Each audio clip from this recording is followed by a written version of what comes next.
On today's episode of Phinside The NFL, can Chris Grier and Mike McDaniel be trusted to right the ship and fix the season in Miami? Also, we will go over all the PFF grades, next-gen stats, passing charts, and everything from week three, and those PFF grades, they are interesting. So we're going to go over it all, talk about everything, including a Skylar done in Miami.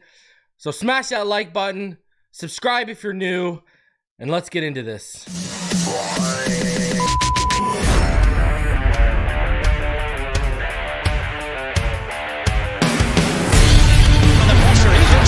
Loses the football. Touchdown! Got it! You have got to be kidding me. Jalen Waddle has a Dolphin touchdown. And he will score! Field down the near side, man open. Touchdown!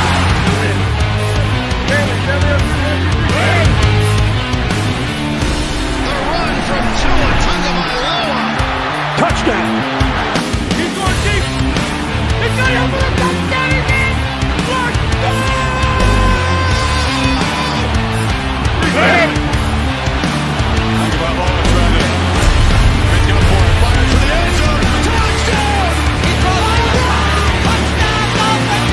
Beautiful day to be a Dolphins fan.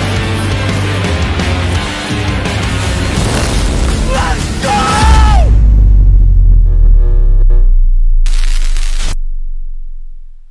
What is good, Fin Nation? What's good? It's your boy Reason. We're back here for another one. Do me the favor, smash that like button as you guys are coming through on this episode powered by BetUS.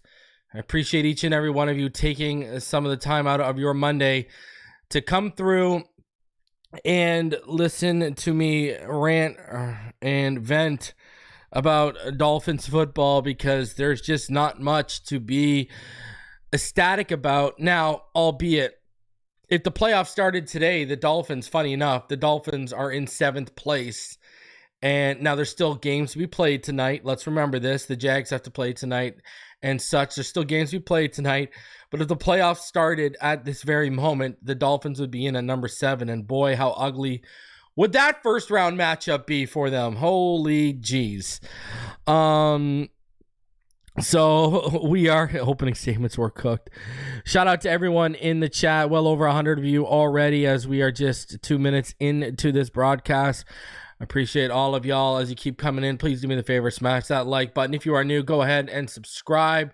We're on our way to 20K, and we are only about just a little over 3,500 away from hitting there. So, yeah, we got a lot to talk about today. Yesterday was one of those days where I came up after I was done streaming. I ate my dinner, and because I hadn't eaten all day, so I ate my dinner, and I lied on the couch for about an hour, and then I said, you know what? Got to sleep this one off. It's hard enough just being a normal fan of this team, but when you're a content creator, it's a different level, right? Because you got to view yesterday. Everyone has bad days at work. Well, that was a day of work for me, and I mean, does it get worse than that kind of day as a fan? And so when the Dolphins have a absolute crap show of a day, that means that I have a crap show of a day too. So yeah, it's tough. Sometimes it's really tough being a full-time content creator for this team. It really is. You know what I mean? Because there's some people that, they thrive off the negativity. They live for it and stuff like that. I can't deal with it. We got people out here right now who were for 3 years they've been trying to sell Skylar Thompson as QB1, and now that Skylar Thompson absolutely dropped a deuce, now it's, oh well, we were just trolling about Skylar. It was just a troll job. No. Some of these people have had private conversations with people I know, and they flat out let it be known privately how much their belief in Skylar Thompson was over the last 3 years. So all these people now backtracking on Skylar Thompson and trying to pass it off as always a troll job. Everyone's really on. Please stop. Okay. Just stop. As far as Tua, we're going to get into some Tua stuff today. There was, apparently there was a mix-up with neurologists in terms of scheduling. So the neurologist Tua was scheduled to meet with last week. He's now supposed to meet with this week. Okay, so if that's the case, who cleared him to fly to Seattle and who cleared him to resume football activities as long as he feels fine? That's what I want to know. You know, I'm sitting here being like, okay, if that's the deal, if everything got mixed up, what are we doing here? Like, who gave him the okay to get on the plane, and who gave him the okay to resume football activities? Obviously, it had to be some kind of doctor or neurologist, I would assume. It wasn't Mike McDaniel, or Chris Grier, but with how this ship's been running lately, who knows? You know, so I want to know who was giving him the okay. I want to know who was saying, yeah, no worries, you got this. Go out there, you got this. We're all good. So, I mean, you know, this is just, you know, what's crazy is, listen, we're 1-2 right now. All right. If we remember correctly, right, Flores started 1-7. We finished 9-8. You know what I mean? So this happened in Flores' last year where we started 1-7. We finished that season 9-8, obviously. But I just don't think, given how competitive everything this is right now, you know, given how everything is right now, you just can't afford to get down to 1-5 or whatever. I mean, and we were seeing problems with this offense even when Tua was in there.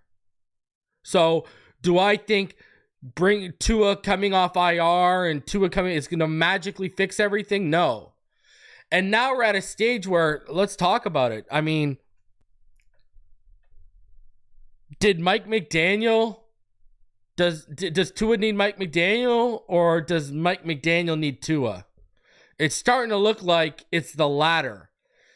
It's starting to look like having better personnel around him, i.e. not throwing to Lynn Bowden Jr., not throwing to Malcolm Perry, not throwing to Devontae Parker, Preston Williams, etc., and having upgrades there, that has elevated Tua. Because, I mean, Skylar Thompson looks like the same guy he did as a rookie. He hasn't been elevated. Jacoby Brissett, Teddy Bridgewater. None of these guys were elevated when they had to start games for the Miami Dolphins. While we're sitting here, we're watching Sam Darnold be elevated over in Minnesota. We're watching all Andy Dalton be elevated. And really, you know, the reason why Andy Dalton looks so much better than Bryce Young was what? Because he can process, he can read a field. See, that's the problem too, right? Like, that's why Tim Boyle looked better when he came in than Skylar Thompson. Because Tim Boyle can read a field. He can read a defense. He can process the field. I'm not saying he can do anything at a high degree or an elite level, but he can. The problem with Skylar is he can't do any of those things. He's got zero anticipation. He can't process a defense. He can't process the field. And now, you know, and I see the Flores sympathizers coming out of the woodworks again here. Please, miss me with the Flores stuff. Okay, this guy got outcoached by Urban Meyer. Back-to-back weeks, got outcoached in the final 2 minutes against Atlanta and Jacksonville. All right, we win either one of those games, we make the playoff that year. Guys didn't want to come and coach for Brian Flores, which is why we had to rely on guys like Godsey and Stoodsville. couldn't put an offense together. Sure, he could put a defense together, but he couldn't put an offense together. We've got back-to-back seasons of playoff appearances, and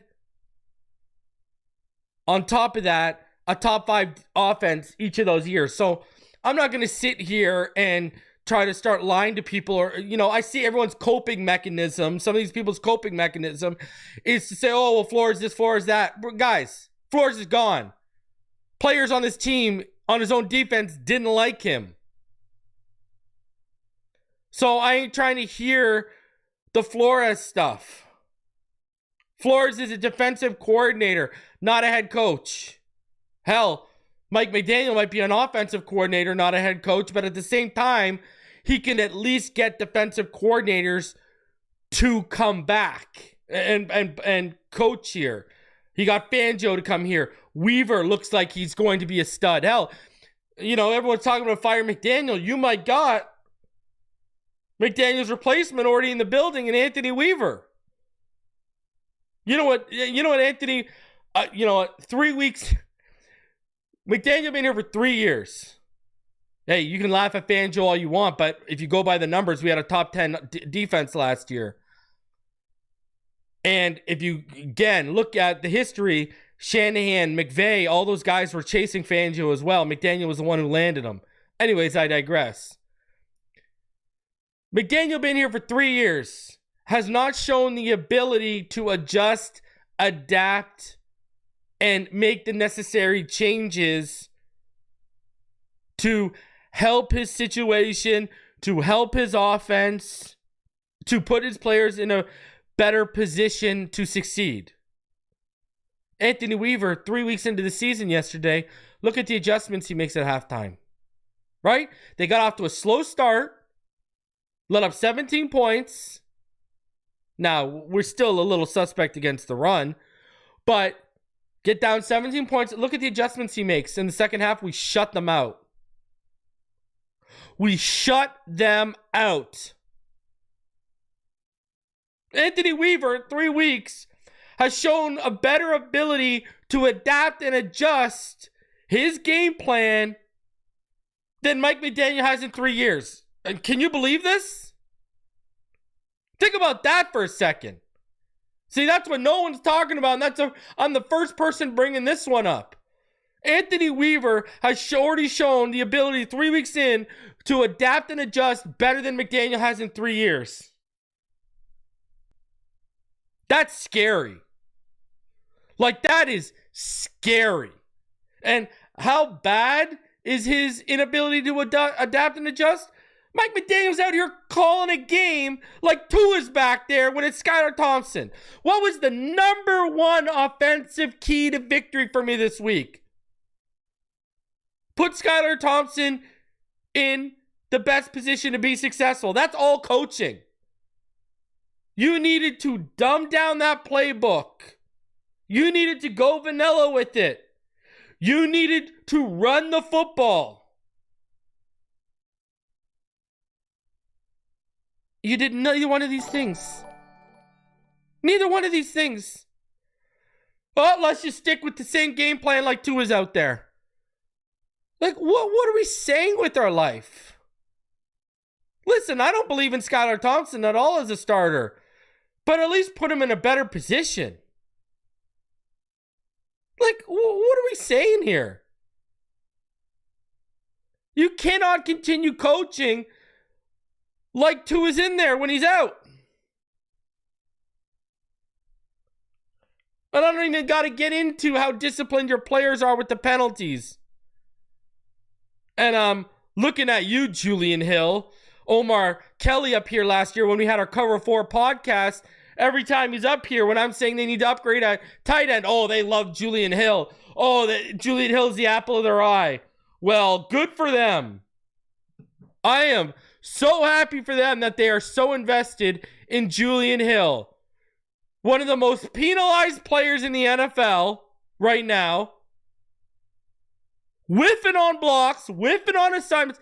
Tim Boyle comes in and he makes a couple plays. You think that means I'm going to forget the first 3 weeks I've seen of Julian Hill? Please.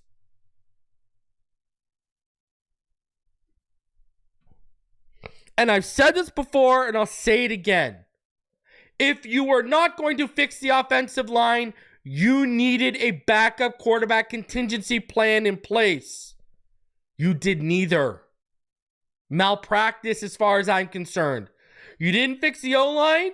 You didn't have a backup quarterback in place that could take over and do that. You need a guy who's accurate, who can anticipate, who can, if you want to keep running this scheme, who can anticipate, who's accurate, who can process quickly. Instead, you got a guy out here, Skylar Thompson, standing in the pocket, patting the football, not where, when you start patting the football, you don't know where to go with it. You do not know where to go with it. When I'm watching you for 3 seconds in the pocket, patting the football, you don't know where to go. You're lost. You're lost. And this is what you've been working on for 3 years? This guy? What did Skylar Thompson show you that gave you faith? And Mike White is no great quarterback. Let me get this straight before I make this comment. But what did he show you that gave you more faith to select him over Mike White in terms of the quarterback 2 process?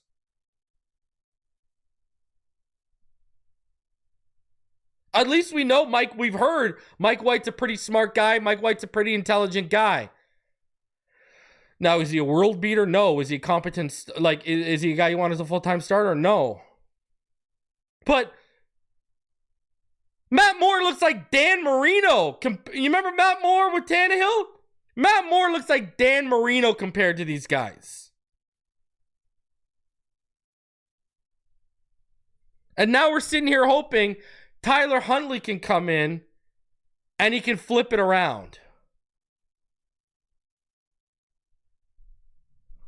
I mean, good luck to us. Look at what we're hoping at. Look at where we're at right now. Like, this is just, and it's week 3. And it's week 3. And this is where we are right now. This is what we're hoping for. That Tyler Huntley is going to pick up this offense quick enough to come in and make an impact. You know, you got Devon Achane. You got Jalen Wright comes in for his first rush is 9 yards. And then you decide to throw the ball like 3 straight times. Like, you got all this talent at running back. You let Chris Brooks walk for Jeff Wilson. Who, Chris Brooks was probably your best bet when it came to 3rd and 1 in short yardage situations, but you let him walk.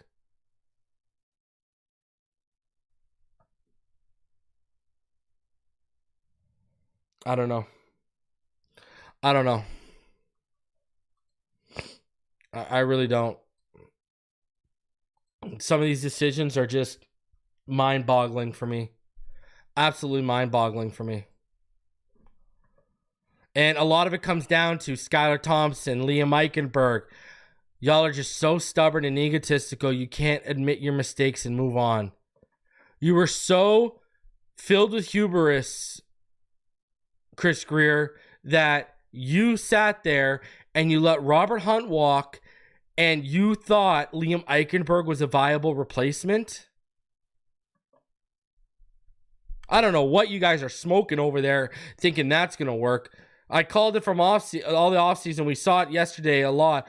Austin Jackson looked like he's taking a step back without Robert Hunt next to him because he's got to now, you know, you can't shade Robert Hunt to his side and help him a little bit more. Now you're relying on Liam Eichenberg. Good luck. All that said, this episode, like I previously said, is powered by BetUS. Go over to betus.com. Right now you can bet on Monday Night Football. We got 2 games tonight. The Jags and the Bills, the Commanders and the Bengals. You can go place your bets right now. Use code YouTube150. That's YouTube150. And you will get your first 3 deposits matched by 150% up to $2,000. Might as well go make some money on the Bengals and the Bills tonight, huh? Money could make those sorrows of a Dolphin fan go away real quick. So go use BetUS. Some of the quickest payouts in the industry, 24/7 customer service. All I ask is please remember to gamble responsibly. All right. So let's get into this. Let's break it down. Let's start this off, okay? I want to start this off. Can Mike McDaniel and Chris Grier be trusted to right the ship this season?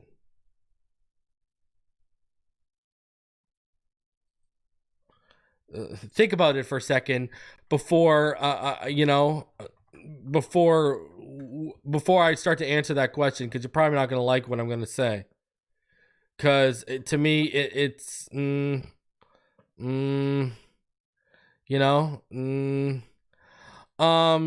So right now, the Miami Dolphins, they are the fourth most penalized team in the NFL. They have 27. Only Houston, Cleveland, and Baltimore have more than them. Mike McDaniel has 8 losses by 14 or more points in 39 games as Dolphins head coach.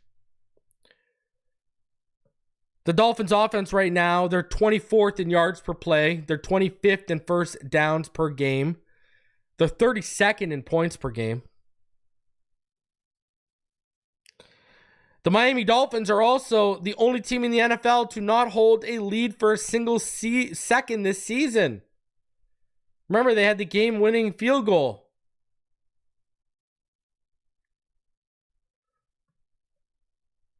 They had the best total offense in the NFL regular season last year, and look where it is now. Look how it's fallen off. Last year, they led the league, tied with 2 other teams, at 5 yards per carry. Dolphins are now 27th at 3.7 yards per carry. Dolphins have 24 runs on this season that are outside runs, outside zone runs, and they're averaging about 2.63 yards per carry on those carries this season. But when they're running through the gaps, they're averaging about 4.29 yards per carry. An outside zone team is running better through the gaps than they are off the right and left edges. Think about that one for a second. And here's the thing, people are, will Tua be back? Will Tua be back? Listen here for a second, and I want you to listen to me real good. Tua's going to be back. You know why? And you can label this as sad. You could get pissed off. You can do whatever you want. But I want you to think about this for a second. Tua Tagovailoa is going to be back and playing for this team. You know why? Even if they're 1-5, Tua will be back. You know why? Because Chris Grier is going to want to save his job. And that's the best way he'll probably think he can save his job. So be prepared. You're going to see Tua again this year. And it's because if this continues to go the way it's going, Grier's going to be desperate to save his job. Because the 9 cat lives have been used up. All right? And again, side note, credit to Anthony Weaver and the defense. They could have packed it in yesterday, but they kept playing their balls off in the second quarter. All right? McDaniel's ego has prevented him from adjusting his game plan and offense, while it will also probably prevent him from handing over play calling duties unless he's given an ultimatum. Unless Stephen Ross or Tom Garfinkel or Chris Grier, good luck on that one, walk into his office and say, brother, you got to make some changes here. Do you really think Mike McDaniel, if given his own choice, is going to hand them off? Because if you do, I got bad news for you. Because we are starting to see the ego and the stubbornness we saw with Flores. We're just starting to see it in different aspects with Mike McDaniel.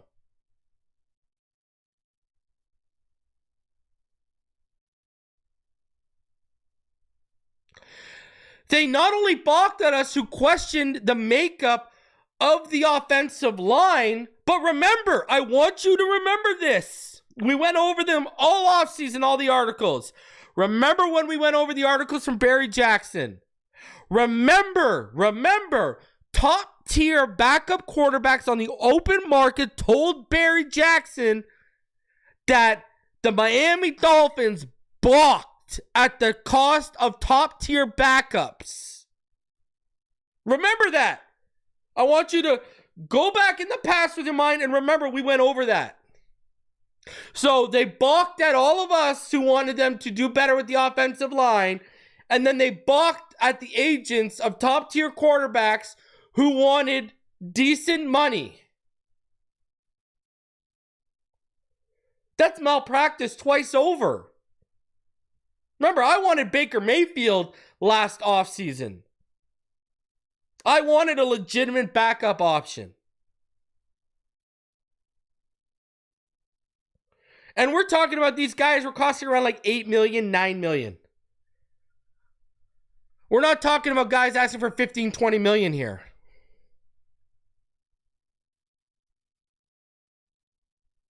And now, because they balked at the cost of all these top-tier backup guys, where are we now?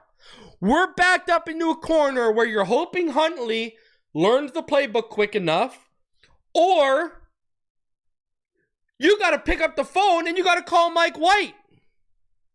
Because he was been in the offense for over a year, and he's not going to take weeks to catch up.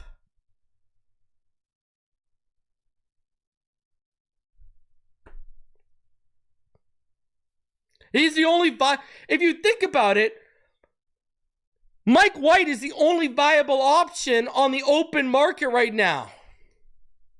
If Tua is going to be back in 3 or 4 weeks. Because you trade for anyone right now, it's going to take those 3 or 4 weeks for them to get acclimated to the offense.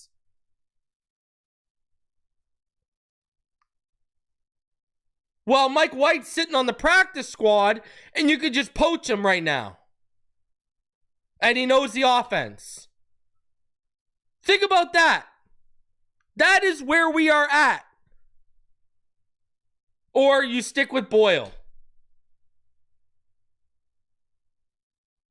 Like, it is literally go sign Mike White, stick with Tim Boyle, or hope Huntley catches up. Otherwise, you got to trade for a guy and you got to hope 3 or 4 weeks he's caught up, and by that time, Tua's probably going to be back, and they're just going to roll Tua out there because they know their asses are going to be on the line. So you backed yourself into a corner. And we've got literal evidence of Barry Jackson talking to agents of top backup quarterbacks, and you guys balking at the cost of these guys. You balked at us when we wanted you to upgrade the offensive line. Skylar gets hurt. And now you balk at agents for top tier backup quarterbacks. You did nothing to protect yourself. You have the biggest investment in Dolphins history. You don't protect it by tightening up the offensive line. That big investment has an injury history. You do not protect yourself with a legitimate contingency plan in place in case he goes down. I mean, what are we doing here? These guys are playing Russian roulette, and the problem is there's a bullet in every chamber, and they're just shooting themselves in the face. And now, there's no good offensive line options to correct your wrongdoings. No, James Daniel ain't getting moved by Pittsburgh. Troy Fautanu's down. They've got 3 injuries to their offensive line. Now there's no good offensive line options. There's no good quarterback options. And here we are. But I'm supposed to trust the people who put us in this position to fix this position. I'm sorry, I just can't. I've just laid out for 10 minutes basically why these guys can't be trusted to fix this position. You know what's crazy? And we need the players to fix this. We literally need the players to fix Anthony Weaver and his players. They got their ship righted. They're under control. But on the offensive side, we literally need the players themselves to fix this. Because McDaniel and Grier aren't coming to the rescue. They've sure shown us that.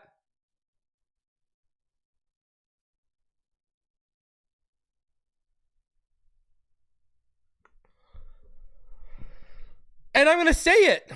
And listen, I wanted McDaniel as our OC when Flores was here. Right? When we hired Godsey in Stoodsville, I wanted Pep Hamilton or Mike McDaniel. Arguably, that probably would have been the best scenario, him as the OC, but I digress. You just got an extension, and we're 3 weeks in, and you're coaching yourself out of a job, brother. Because I'm going to tell you this. If you continue to lose in the fashion you've lost the last 2 weeks, it's not going to end well. It's not going to end well. Now, if you start to tighten it up a bit and you start winning some games and the losses are a little bit closer, I still think Grier falls on that sword if we don't live up to expectations. But I think a new GM is brought in under the guise of you got to make McDaniel work for at least 1 year. The same thing we did when we brought in McDaniel, and we told him we basically told him you got to keep Boyer and you got to keep Crossman. How Crossman is still here, I don't know. But like, I do think there is more of a light at the end of McDaniel's tunnel than there is at Grier's tunnel. But you can't keep losing in this fashion. You just can't. So, I mean, that's just where I'm at with that. You just can't.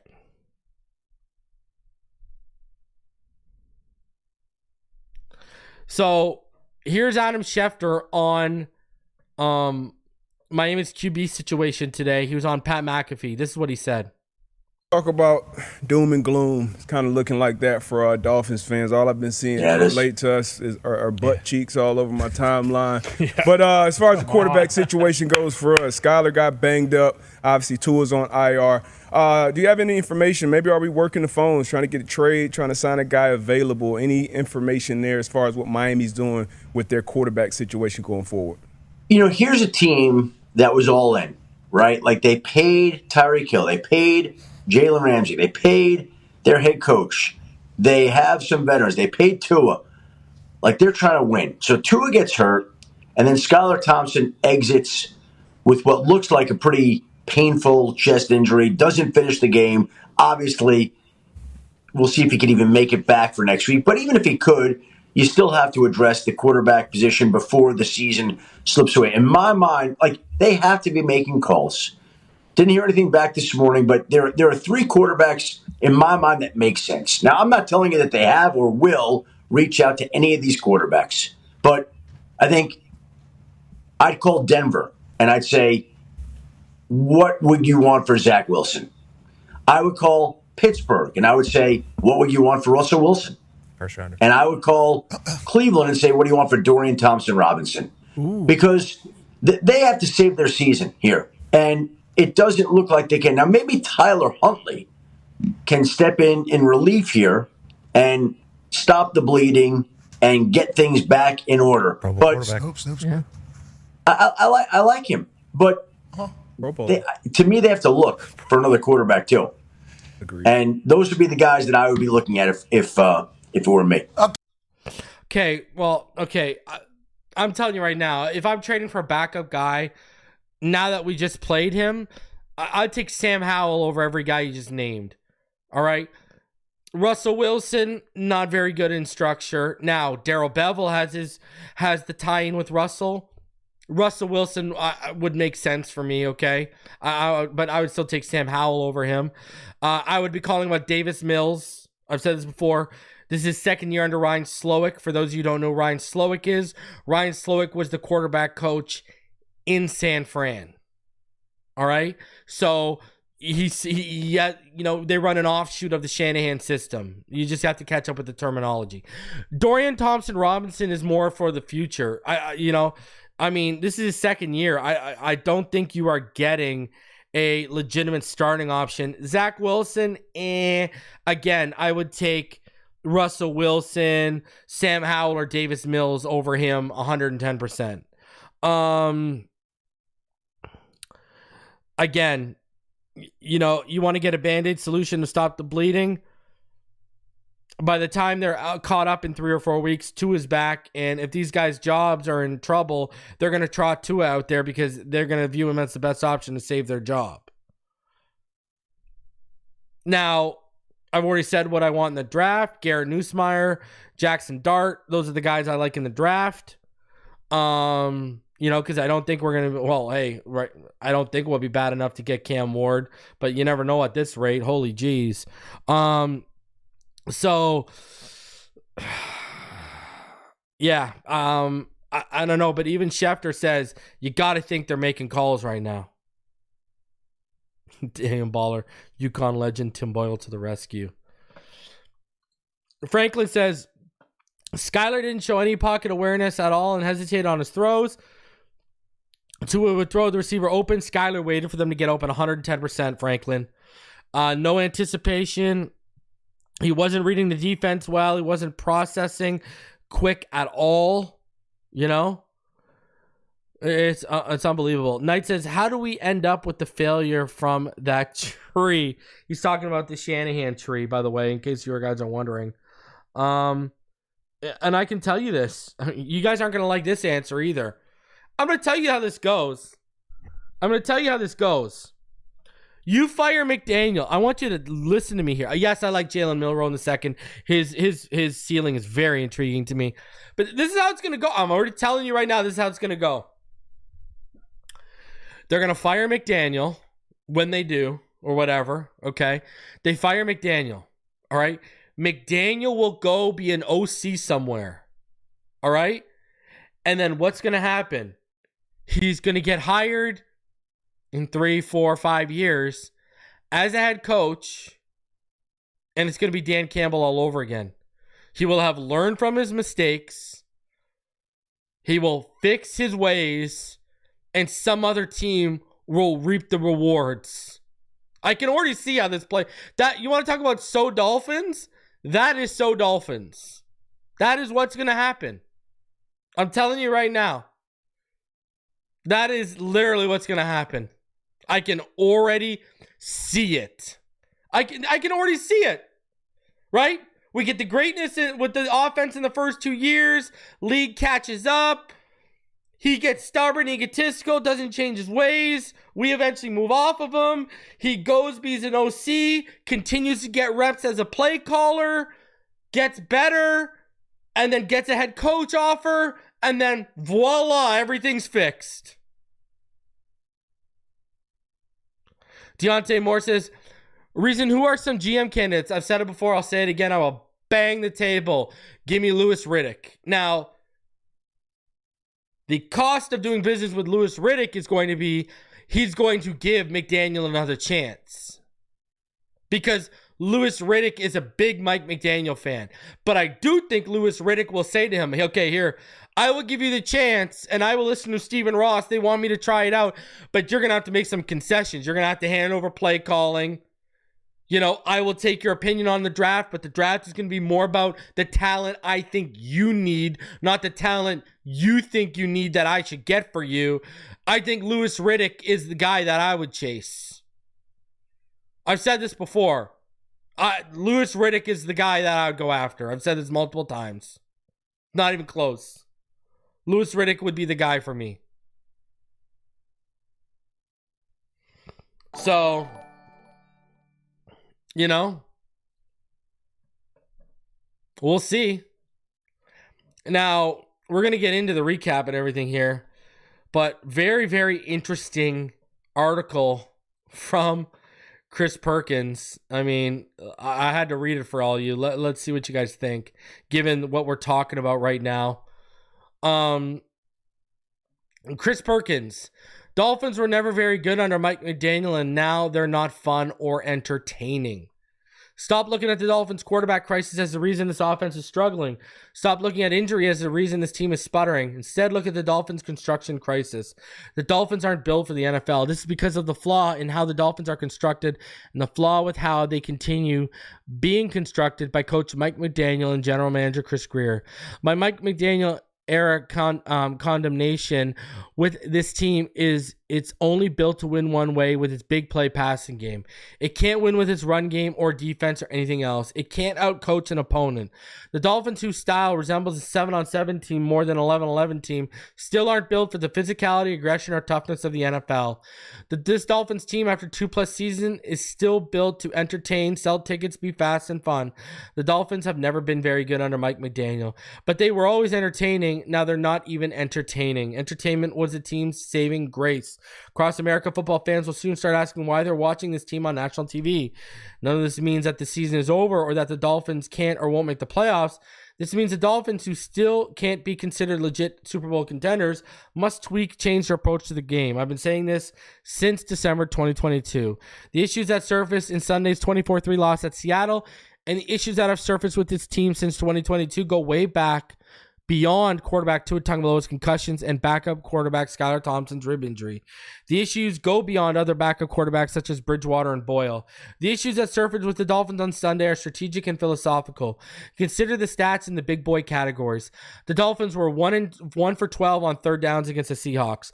They rushed for 65 yards on 18 carries. They allowed 100 yards rushing. They allowed 6 sacks and 12 quarterback kits. They were 0 for 2 in the red zone and 0 for 2 in goal-to-go opportunities. The problem is that this Dolphins team, which is based solely on finesse and speed, can't outsmart and outrun all their opponents. Consequently, when tough times hit, when teams negate the Dolphins' speed and or wide receiver Tyreek Hill, which has happened each of the last 2+ seasons when the Dolphins play good teams, the Dolphins have no answer.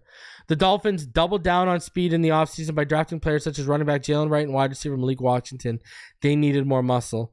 To their credit, the Dolphins pursued some toughness amongst Aaron Brewer, who's been our best offensive lineman, safety Jordan Poyer, Jordan Brooks, and a few others. But for the most part, the Dolphins under Mike McDaniel continue proceeding down the path of speed and entertainment again instead of aggression and toughness. By the way, if you want to blame the quarterback crisis for the current situation, consider who chose the quarterback, Grier and then McDaniel, and ask why Grier didn't pursue a different quarterback during the offseason or training camp. If you want to blame the injury crisis, ask why the Dolphins keep choosing and staying with injury-prone players such as Tagovailoa, Teron Armstead, or Raheem Mostert. It's not yet crisis time for the Miami Dolphins. We're actually a few weeks from crisis time, but the Dolphins, with a 1-2 record and possibly being down to the third-string quarterback, need to find answers quickly, and I'm not sure they will. If Hill doesn't excel, this offense struggles and this team struggles. You know, my credo for the last 2+ seasons, the offense is about 2 things: Tyreek Hill and the threat of Tyreek Hill. That's proven true. You also know the numbers I've hit hard since December 22. The numbers that show the Dolphins beat up on bad teams and get beaten up by good teams. The Dolphins were 8-0 last season when Hill had 100 or more receiving yards. They were 2-7 when he had fewer than 100 yards receiving. The trend has held true this season. The Dolphins are 1-0 when Hill gets 100 yards receiving. They're 0-2 when he fails to get 100 yards, such as Sunday at Seattle when he had 3 receptions for 40 yards. Further, the Dolphins under Mike McDaniel are 3-12 against teams that made the playoffs last season. Last season, the Dolphins were 1-6 against playoff teams and 10-1 against non-playoff teams. Good teams pound the Dolphins, and that trend will continue this season if the Dolphins don't change their approach to the game and change how they're built. This team has no edge. This team has a good attitude and a fighting spirit, but it has no nastiness or no toughness. Sunday was rough. As the old saying goes, the Dolphins hit the road and the road hit back. Perhaps things change quickly for the Dolphins. Perhaps they find toughness and nastiness in a way to win aside from Hill having to do the heavy lifting. It's crazy that the Dolphins have all this talent and awarded all these contract extensions and restructures, and the entire thing is so fragile, it falls apart when the wind blows. The team is suffering from a construction crisis, and McDaniel and Grier are the faulty builders. I mean, it goes back to the point I just made. Can they be trusted to fix this season? You know? I mean, hey, you got the Aaron Brewer signing, right? At least, bro, you'll give yourself a pat on the back for that one, I guess. You know, Everyone knows, you go back to it, there was no one pushing for Penei Sewell more than me. I was hyping up Penei Sewell in 2020 and 2021. I was hyping him up massively a year and a half before he even came out. And hey, I was the biggest Waddle defender in the world, but you got to sit there and ask yourself, did they make the right pick? Was Penei Sewell the pick?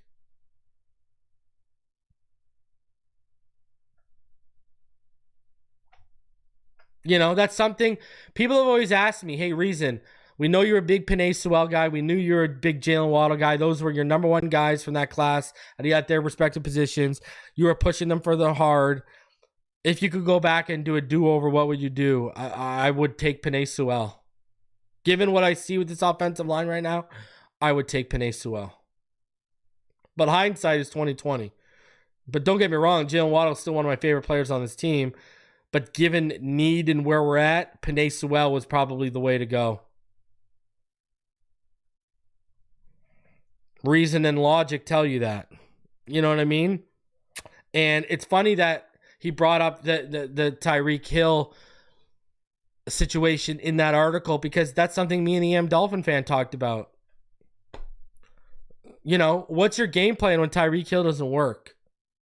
It's crazy because when you go back, right? When you go back to 2022, McDaniel's first year, right? That November game where we beat the Browns 39-17, that was the game where it looked like our offense was where it's supposed to be at, right? Tua was 25 of 32, 285 yards, 3 touchdowns, but Waddle had 66 yards. Sherfield had 63 yards. Ingold had 45 on 4 catches. Tyreek Hill had 44 yards. Gesicki had 31 yards. Jeff Wilson had 24 yards. Raheem Mostert had 22 yards. Cedric Wilson Jr. had 7 yards. Right? You had 8 different receivers in that game. And Tua accounted for almost 300 yards. And we whooped the hell out of the Cleveland Browns. That feels like the right path game. And I don't know, or the Detroit game that year, right? Now you see the powerhouse the Detroit Lions have turned into. And you guys remember how big of a shootout that Lions-Dolphins game was, right? Where we beat them 31-27, right? And Tua was incredible that game, 29-36 for 382 yards and 3 touchdowns, right? Again, 8 receivers. Tyreek Hill had a $188. Waddle had a $106. Gesicki had 38. Sherfield had 25. Braylon Sanders had 17 yards. So, and it just feels like we haven't, that magic we were starting to build in year one, it feels like they haven't regained that. So, I don't know. I really don't. We're not going to go over the snap counts today because really, who cares? You know what I mean? But another indicting thing about McDaniel, look at this right in here. Look at this. Look at this. Look at our defense EPA per play. Right? We're almost right at the median. But look at where we are on offense EPA per play. Remember how good we've been in EPA the past 2 seasons. Now only the Browns are worse than us offensively in EPA per play. It ain't working, Mike. Fix it. It ain't working. Fix it, Mike. Man, that is sobering stuff when you really think about it.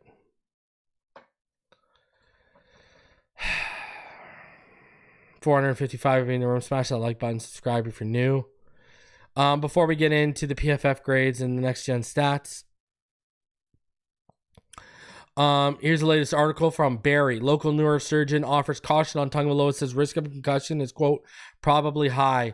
When Tua Tagovailoa sustained at least 2 and likely 3 concussions during the 2022 season, 2 prominent experts on brain trauma were hesitant to say that Dolphins quarterback is more likely to sustain concussions than an average person.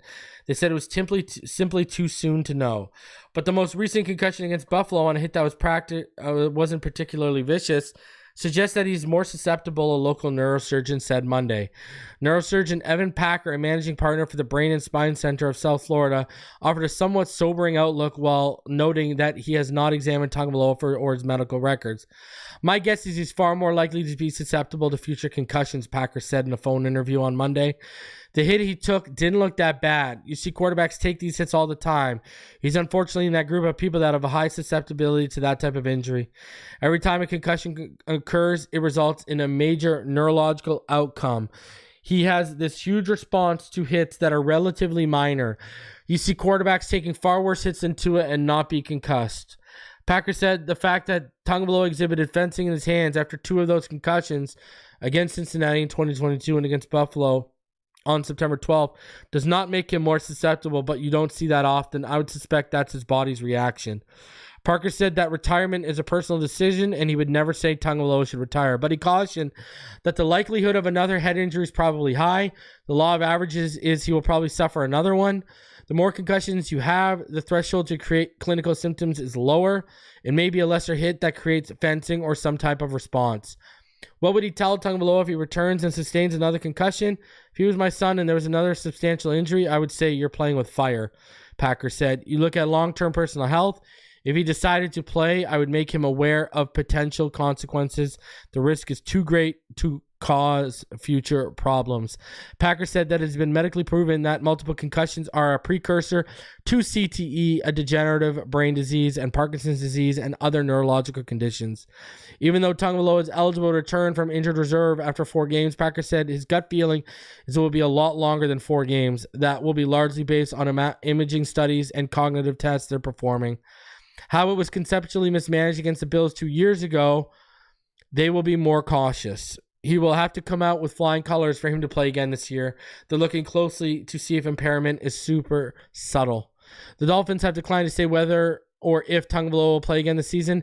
CBS and NFL Network reported Sunday that his return date is unknown, and he won't necessarily be back October 27th against Arizona, the first game he'd be eligible to come off injured reserve and play.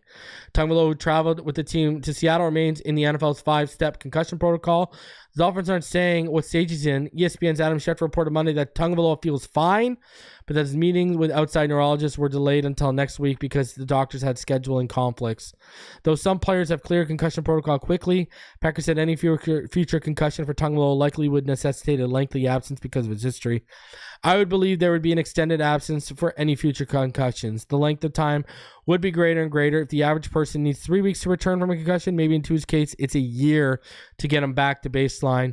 He would still be at risk for repeat concussions. He's dealing with potential long-term consequences. So, not the most promising article, but yeah, you know. Get me Newsmeyer or get me Jackson Dart. I don't know what else to say. Go get a legitimate backup option. Don't know what else to say. Really. So, let's get into the PFF grades. We'll just hop right into those because there are some grades that just make no sense. Just make no sense. So, hopping over to PFF right here. Into the offensive grades. Dwayne Eskridge, 8 snaps, and he's the highest graded Dolphin. Gotta love it.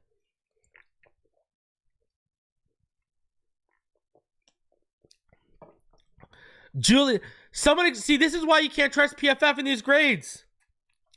This is exactly why I tell you guys, do not trust this stuff. Trust your own eyes first. How is Julian Hill the 3rd highest graded Dolphin? In what? Because he made a couple catches late in the game?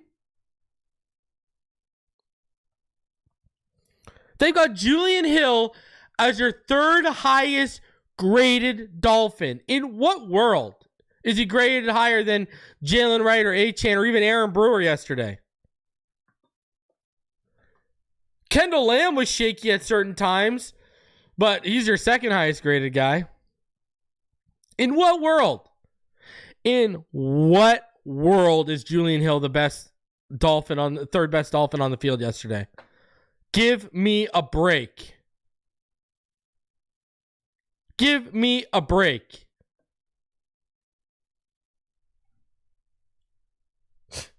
Unbelievable. This is why I tell you, don't trust these guys. Passing, depth. Skylar is kept clean on 12 dropbacks. He was 10 of 12. He was under pressure on 12 dropbacks. He was 3 of 7. Just not good. I mean, his adjusted completion percentage goes up to 91.7% when he's kept clean. He had one drop when he's kept clean, one drop when he's under pressure. But what's crazy is, look at how much play action they ran with him.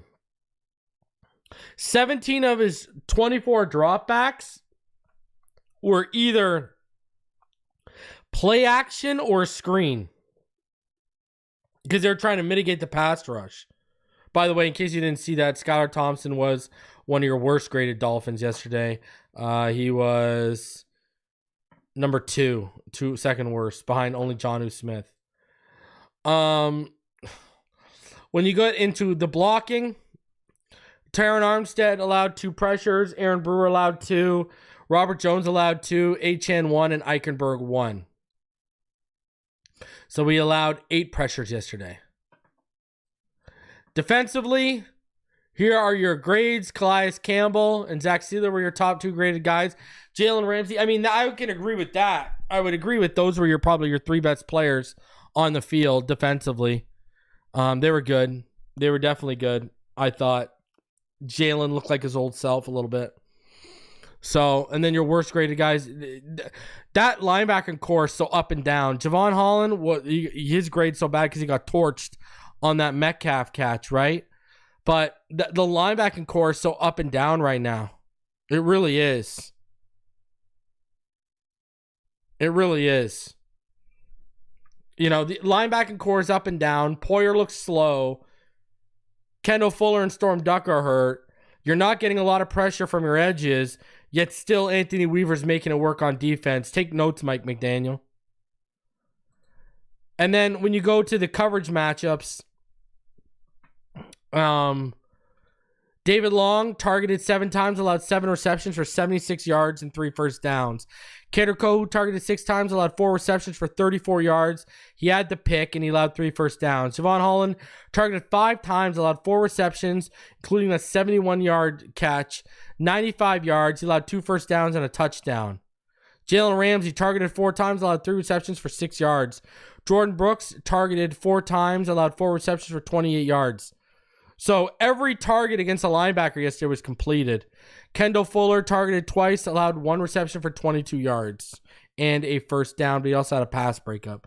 Poyer targeted twice, allowed 2 receptions for 26 yards and a first. Storm Duck targeted twice, allowed 1 reception for 2 yards, and there was a drop by Tyler Lockett. Jalen Phillips, he was in coverage for that one play where we all shouted, "Oh my God, they got Phillips in coverage," and obviously he did not allow a reception. So those are your PFF stats for week 3. I mean, in what world is Julian Hill the 3rd best offensive player for the Dolphins yesterday? I mean, we were bad, but we weren't that bad. Where he was, I mean, we were bad, but we weren't so bad that he was, one of the best players on the field yesterday for us offensively. Just because he made a couple catches down, at the end there with Boyle on the field. I don't know about that at all. Is your passing charts? Geno Smith all over the field, targeting the middle of the field, targeting the right side of the field. Just letting it fly yesterday.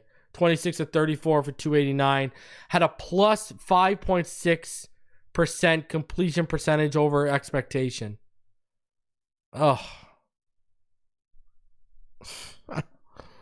Oh my God.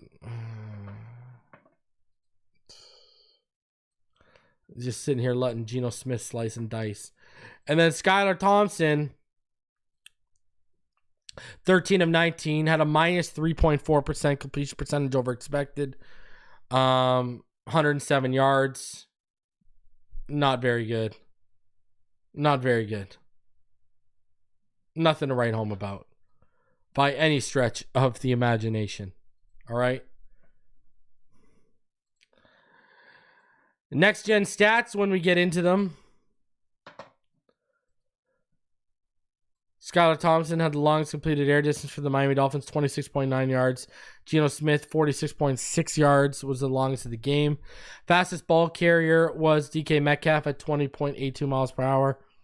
Jalen Waddle got up to 20.09 on one of his receptions. Calais Campbell, fastest sack, took about 3.6 seconds. Draymond Jones got to Skylar in about 3.2. There you see the passing chart. Not really. I mean, Skylar's not even testing the intermediate to the deep level. It's all short or behind the line of scrimmage. Rushing the football, again, we found much more success in the gaps than we did hitting those edges, right?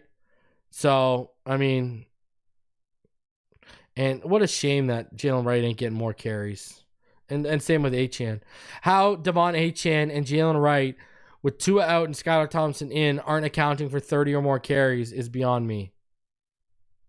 And I mean, Charbonnet, 18 carries for 91 yards, just killing us off the left edge or the gaps. You saw Chop Robinson get washed out on a few run plays yesterday too. Receiving, the league average for separation about 2.96 yards.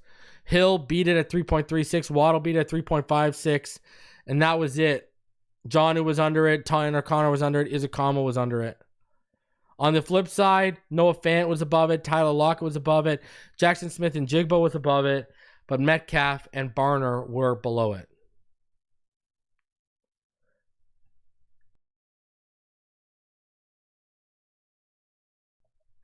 In terms of average separation from the QB from the pass rush, the league average, it's about 4.56 yards. Jalen Phillips is about 3.97. Sealer was at 4.24. Ogba at 4.3. And Campbell at 4.52. On the flip side, Derek Hall about 4.32. Draymond Jones, 4.33. Justin Reed at 4.66. And Boy Mafe at 5.16. So there are your next-gen stats. I mean, just not pretty. It's just not pretty. And now we've got to sit back and we got to trust these guys who put us in this position to dig us out of it.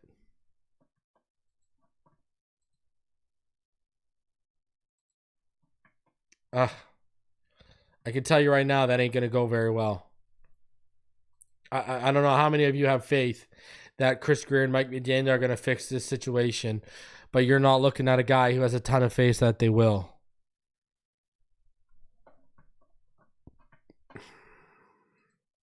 Hey, I hope they will.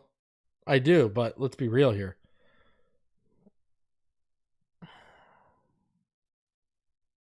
And what's crazy is, look at the drop-off. Is Mike McDaniel a quarterback guru? Or like I said earlier, does Mike McDaniel need Tua? During Mike McDaniel's tenure as coach, the Dolphins have a passing touchdown every 18.25 passing attempts with Tagovailoa. With Tagovailoa not under center, it's every 39.3 passing attempts. It's literally more than doubled. Miami, 20-11 with Tua under center. With Tua out, 1-7.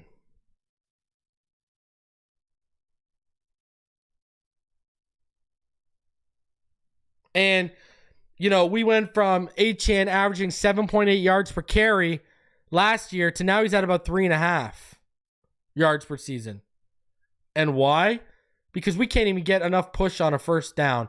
But they told us the offensive line was fine and we were more worried about it than they were. And they balked at all the agents and the asking prices of high caliber backup quarterbacks. And now we're backed up into a position where they either got to trade assets to get someone like Sam Howell, Davis Mills, Russell Wilson, whoever. They got to trade assets for that.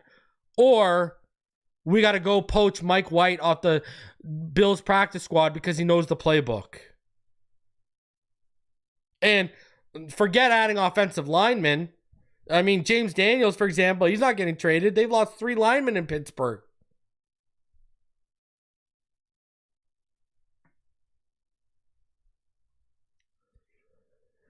I mean, and you've given a bigger role to Julian Hill this year, a lesser role to Smythe, and now Smythe's left his hands in 2023 with the number 1 offense, and Julian Hill is a complete disaster when it comes to penalties.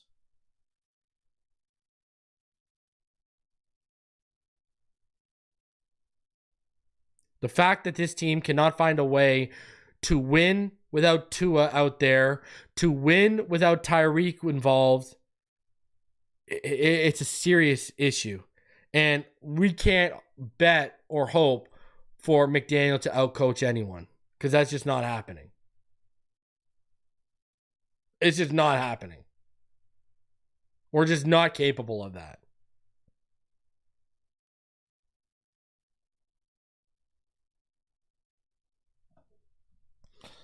We either beat you over the top with the speed or we don't beat you at all right now, it feels like. And that is not a good mixture by any stretch of the imagination. At all.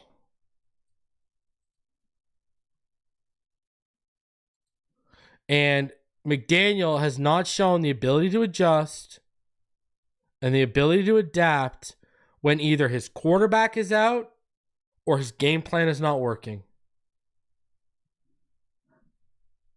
And that's all there is to it. Chase says, this one says, we are the Globetrotters. Brother, the Globetrotters win every game. Have the Globetrotters ever lost? We can't even call ourselves the Globetrotters. I mean, you traded up for a right. You spent a 3rd rounder on Achane, and he showed you all he showed you in year 1. And you refuse to ride these guys with Tua out?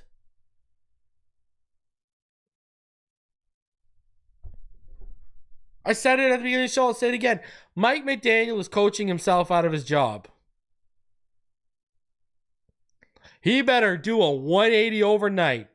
He better wake up and say, hey, Daryl, you know, I know Frank Smith's the OC, but he's just as inexperienced as me, so we're going to make you the play caller. Oh, the game plan isn't working? What should we do, guys? Unless this guy has a complete 180, I don't know what's going to go on here. I already think, and I have thought for a few weeks, and I've said this, I don't see this season ending well for Grier at all. Now, because Ross loves McDaniel and Garfinkel loves McDaniel and Shore loves McDaniel, they could bring a new guy in and said, hey, give McDaniel a year. Tell him what you think he needs to do to right the ship. Give him an ultimatum. And if he doesn't right the ship and if he doesn't make those changes, then you have our blessing to move on. I don't know.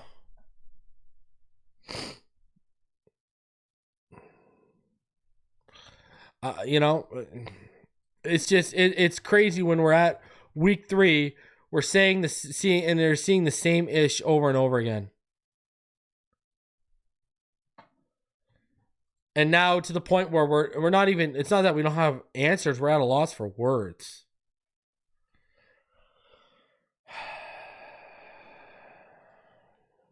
You figure it out, man.